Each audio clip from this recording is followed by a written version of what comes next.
Located on Virginia's Middle Peninsula, Gloucester County is known for its row crops, especially soybeans. And soybeans are everywhere in this rural county.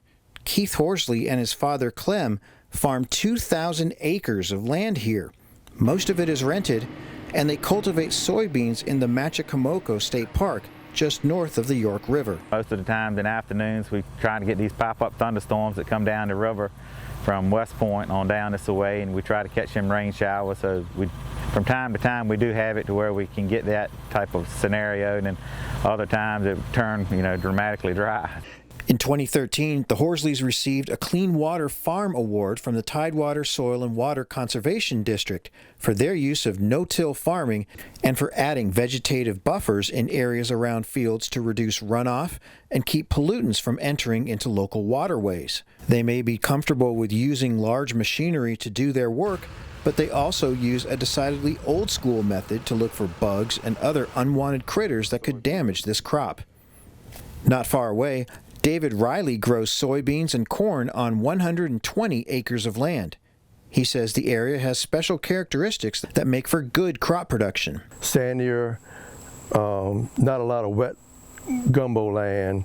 Down towards other areas, you've got the really wet land, which would do good in a dry year, but this here would do good in any kind of year almost. We can have a drought, because I remember in the 80s we had corn that yielded 7 bushels to the acre, and last year was in the 200s. So I mean, you don't know what the weather is going to be like, but you have more of a flexibility up here, and this farm has been in cultivation since like 1959 when my dad started working it. Gloucester County has 166 farms, covering just over 26,000 acres. The market value of all agricultural products is $11,700,000. Crops bring in the most at $9,358,000. Grains such as soybeans and corn bring in $4,700,000.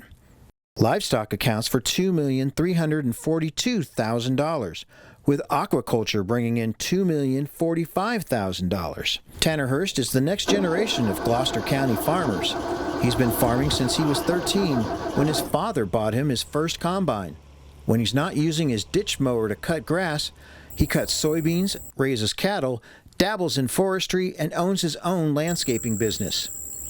At 22, he hasn't been around as long as some of the other farmers in the county, but he's seen change in his community all the same.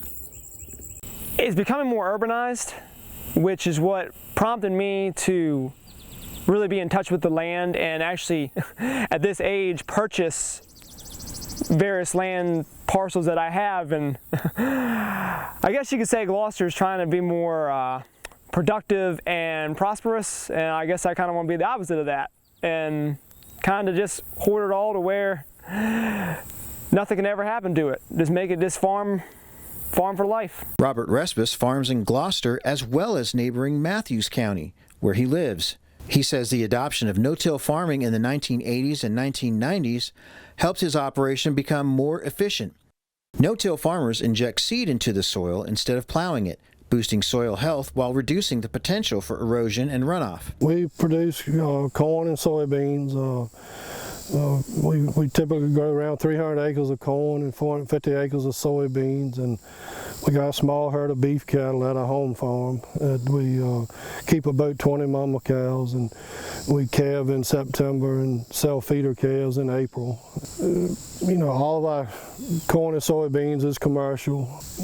That's basically, we're not much on small grains because the type of ground we got, the small grain doesn't like his feet to get wet, and this ground here is very temperamental. You got to be sometimes patient with it, but give it time, and it'll dry up and warm up, and if you get it in and get a good start, you pretty much got it whipped. Since Gloucester County is in Tidewater, Virginia, it's susceptible to heavy storms. In fact, farmers here depend on them to provide much-needed moisture each summer. Respis says the area was hit hard by Hurricane Isabel in 2003 when flooding took much of the land out of production. But they've rebounded, and Gloucester County farmers are cultivating and caring for the land so it can keep producing for generations to come. In Gloucester County, I'm Burke Muller reporting.